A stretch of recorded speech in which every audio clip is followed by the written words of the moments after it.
മക്കളെ, അപ്പോൾ ദാ നമ്മളെല്ലാവരും നമ്മുടെ CM കിഡ്സ് സ്കോളർഷിപ്പ് എക്സാമിൽ അതിനുവേണ്ടി കുറേ ദിവസമായി നമ്മൾ തയ്യാറെടുക്കുന്ന ഒരുപാട് ചോദ്യങ്ങളൊക്കെ നമ്മൾ പഠിച്ചു. ഇനി എക്സാമിന് വളരെ ചുരുക്ക സമയമേ ഉള്ളൂ. പക്ഷെ പലപ്പോഴും ഇപ്പോഴും എന്തായാലും നമ്മൾ കുഞ്ഞുങ്ങളൊക്കെ കാണിക്കുന്നത് കുഞ്ഞുങ്ങൾ പറയുന്നത് മിസ്സേ ഇത്ര ഭാഗം പഠിച്ചില്ലെങ്കിൽ ഇത്ര സമയം പഠിക്കുന്നുള്ളൂ, ഇത്ര പഠിച്ചാൽ മതിയോ, ആദ്യത്തെ യൂണിറ്റ് പഠിച്ചാൽ മതിയോ, അല്ലെങ്കിൽ ഇത്ര ചാപ്റ്റർ പഠിച്ചാൽ മതിയോ, അങ്ങനെയൊക്കെ ഒരുപാട് ക്വസ്റ്റ്യൻസ് ഉണ്ട്, ഒരുപാട് സംശയങ്ങൾ നമ്മുടെ ചോദിക്കുന്നുണ്ട്. അപ്പോൾ നമ്മൾ പറഞ്ഞൊരു കാര്യമുണ്ട്, തീർച്ചയായിട്ടും എന്താണ് നമുക്ക് നമ്മുടെ 3 എക്സാമിനൊക്കെ, അതായത് quarterly, half yearly, annual exam, ഈ 3 പരീക്ഷകൾ വിശാലമായിട്ട് വിശദമായിട്ട് നമ്മൾ പഠിക്കണം. എന്തിന്? നമ്മുടെ LSS എക്സാമിന്. ഓക്കെ, അപ്പോൾ മിസ് പറഞ്ഞപ്പോൾ നമ്മൾ ഇംഗ്ലീഷ് നോക്കാം. നമുക്ക് ഇംഗ്ലീഷ് നമുക്ക് ക്വസ്റ്റ്യൻ പാറ്റേൺ ഒക്കെ എന്ത് മാറിയിട്ടുണ്ട് അല്ലേ? ഇതുവരെയുള്ള പരീക്ഷകൾ കുറെ കൂടി എന്താണ് ഈസി ആയിട്ടുള്ള ക്വസ്റ്റ്യൻസ് ഉണ്ടായിരുന്നു. പക്ഷെ ഇപ്പോൾ പുതിയൊരു ക്വസ്റ്റ്യൻ പേപ്പർ പാറ്റേണിൽ ഒരുപാട് മേഖലകളിൽ ഒരുപാട് different kinds of questions. For example, ഇപ്പോൾ നമുക്കൊരു 1 വേർഡ് സബ്സ്റ്റിറ്റ്യൂഷൻ ഒക്കെ ഒറ്റ വാക്ക് എന്ത് ചെയ്യാം, നമ്മൾ കണ്ടുപിടിക്കാൻ പറയണം. ഇതൊക്കെ ഇപ്പോൾ എന്താണ് വളരെ പ്രാധാന്യത്തിലുള്ള കുറേ കൂടി നമ്മളടുത്ത് ചോദിക്കുന്നുണ്ട്. നമുക്കൊരു ഉദാഹരണം നോക്കാം. നമ്മുടെ ഫസ്റ്റ് ചാപ്റ്റർ എന്നാണ്. നമ്മൾ പറയുകയാണ് find the 1 word for foreign country. നമ്മളിത് കേട്ട് നമ്മൾ എന്ത് ചെയ്യണം? നമ്മൾ ആദ്യത്തെ പാടാണ് നമുക്ക് കണക്ട് ചെയ്യാൻ പറ്റണം. നമ്മുടെ ദിൽനയുടെ പാടാണ് നമുക്ക് കണക്ട് ചെയ്യാൻ പറ്റണം. അവിടെ എന്താ ഉത്തരം വരാം? We know the word it is abroad അല്ലേ?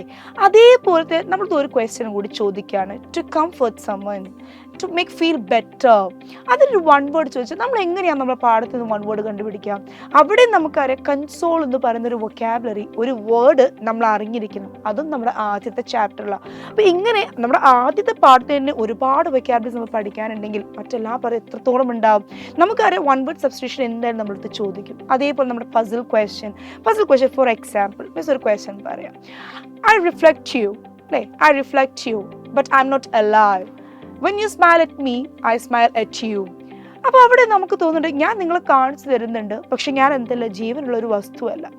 നിങ്ങൾ എന്നെ നോക്കി ചിരിക്കുന്ന സമയത്ത് ഞാൻ എന്താ, നിങ്ങളെ നോക്കി ചിരിക്കുന്നുണ്ട്. ഇത് പറഞ്ഞാൽ ഇമ്മീഡിയറ്റ്ലി നമുക്ക് എന്ത് പറ്റണം? നമുക്ക് കണക്ട് ചെയ്യാൻ പറ്റണോ? ഇത് ഏത് ചാപ്റ്ററാണ്? നമ്മുടെ കിച്ചുവിൻ്റെ പാഠാണ്. ആൻഡ് ദ ഒബ്ജക്റ്റ് ഈസ്, ആ ഉത്തരം എന്ന് പറയുന്നത് നമ്മുടെ കണ്ണാടിയാണ്, മിററിനെ കുറിച്ചാണ് അവിടെ പറയുന്നത്. നമ്മൾ പാഠം പഠിച്ചത് നമ്മൾക്ക് എങ്ങനെയാണ് അത് പറ്റാം? We cannot do that അല്ലേ? അതേപോലെ ഇങ്ങനെ ഒരുപാട് ക്വസ്റ്റ്യൻസ് ഇതുവരെ നമ്മൾ ഓതേഴ്സിന് ചോദിക്കുന്ന ഒരു പാറ്റേൺ കണ്ടിട്ടില്ല. നമ്മൾക്ക് ഒരു കഥ എഴുതിയാൽ ഈ കഥ ആരെഴുതി എന്നുള്ളത് നമ്മൾ അങ്ങനെ പലപ്പോഴും എന്തില്ല, കാണാറില്ല. പക്ഷേ ഈ പ്രാവശ്യം നമുക്ക് വന്ന സാമ്പിൾ ചോദ്യ പേപ്പറിൽ നമ്മൾ കണ്ടു ഓതേഴ്സിനെ കുറിച്ച് ചോദിക്കുന്നത്. ഇപ്പോൾ നമ്മുടെ ദ ട്രിക്ക് ഓഫ് കിച്ചു എന്ന് പറയുന്ന പാഠം എഴുതിയത് ആരാ? നമ്മളെപ്പോഴും ഓതേഴ്സിന്, പ്രത്യേകിച്ച് കുഞ്ഞു ക്ലാസ്സുകളിൽ നമ്മൾ ഓതേഴ്സിന് ഓർത്ത് വെക്കുക എന്നുള്ളൊരു പൊതുവെ നമുക്ക് എന്തെങ്കിലും ഒരു ശീലമില്ല. വലിയ ക്ലാസ്സുകളിലേക്ക് വരുമ്പോൾ നമ്മൾ എന്താണ്, ഓതേഴ്സിന് ഓർക്കാറുണ്ട്. ഇവിടെ നമുക്കറിയാം ദ ട്രിക്ക് ഓഫ് കിച്ചു എന്ന് പറയുന്ന പാഠം എഴുതിയത് നമ്മുടെ CP പള്ളിപ്പുറമാണല്ലേ. അപ്പോൾ അങ്ങനെ ഒരു സാമ്പിൾ ക്വസ്റ്റ്യൻ നമ്മൾ കണ്ടാൽ തീർച്ചയായിട്ടും നമ്മൾ ശ്രദ്ധിക്കേണ്ടേ.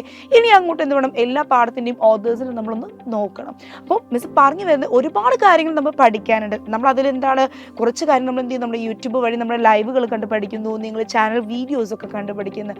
ഇതിലും കുറേ കൂടി എന്താണ് ഒന്നുകൂടി നമുക്കൊന്ന് എക്സ്പാൻഡ് ചെയ്ത് ഒന്നുകൂടി എക്സ്പ്ലെയിൻ ചെയ്ത് ഡീറ്റെയിൽ ആയിട്ട് നമുക്ക് പഠിച്ചുകൂടെ ഒന്ന് അല്ലേ? എപ്പോഴും നമ്മൾ പരീക്ഷ എഴുതുമ്പോഴല്ലേ നമുക്കറിയാം ഈ പരീക്ഷ കിട്ടാന്ന് പറഞ്ഞാൽ വളരെ വലിയൊരു കാര്യമാണ്. അപ്പം മിസ് പറഞ്ഞു വരാം, തീർച്ചയായിട്ടും നിങ്ങൾ എല്ലാവരും എന്ത് ചെയ്യണം, നമ്മുടെ സൈലത്തിൻ്റെ പ്രാണ ബാച്ചിലേക്ക് നിങ്ങൾ എല്ലാവരും എന്ത് ചെയ്യുക, ജോയിൻ ചെയ്യാം.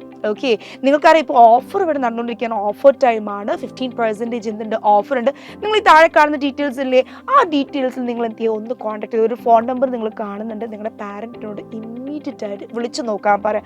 അവർ പറഞ്ഞു തരും എങ്ങനെയാണ് കൂപ്പൺ കോഡ് യൂസ് ചെയ്യുക എന്നൊക്കെ. എന്നിട്ട് കൂപ്പൺ കോഡ് യൂസ് ചെയ്ത് എന്ത് ചെയ്യുക, എത്രയും ഇവിടെ പ്രാണ ബാച്ചിൽ നിങ്ങൾ ജോയിൻ ചെയ്യണം. ഇത് വളരെ ഡീറ്റെയിൽ ആയിട്ട് നമുക്ക് എല്ലാ ടൈപ്പ് ഓഫ് ക്വസ്റ്റ്യൻസ്, ഞാൻ ജസ്റ്റ് 3 തരത്തിലുള്ള ചോദ്യം ഇവിടെ പറഞ്ഞിട്ടുള്ളൂ. നമുക്കറിയാം 3 അല്ല 30 ടൈപ്പ് ഓഫ് ക്വസ്റ്റ്യൻസ് എന്തുണ്ട് നമുക്ക് ലാംഗ്വേജിൽ തന്നെ വരുന്നുണ്ട് എന്ന്. അപ്പോൾ ഈ ബാക്കിയുള്ള എല്ലാ ചോദ്യങ്ങളൊന്നും എന്താ നമുക്കൊന്ന് പഠിച്ചുകൂടെ? സോ എത്രയും പെട്ടെന്ന് എന്ത് ചെയ്യുക, നമ്മുടെ പ്രാണ ബാച്ചിലേക്ക്, നമ്മുടെ 4ാം ക്ലാസ്സിൻ്റെ ബാച്ചിലേക്ക് നിങ്ങൾ ജോയിൻ ചെയ്യുക. Okay, bye bye.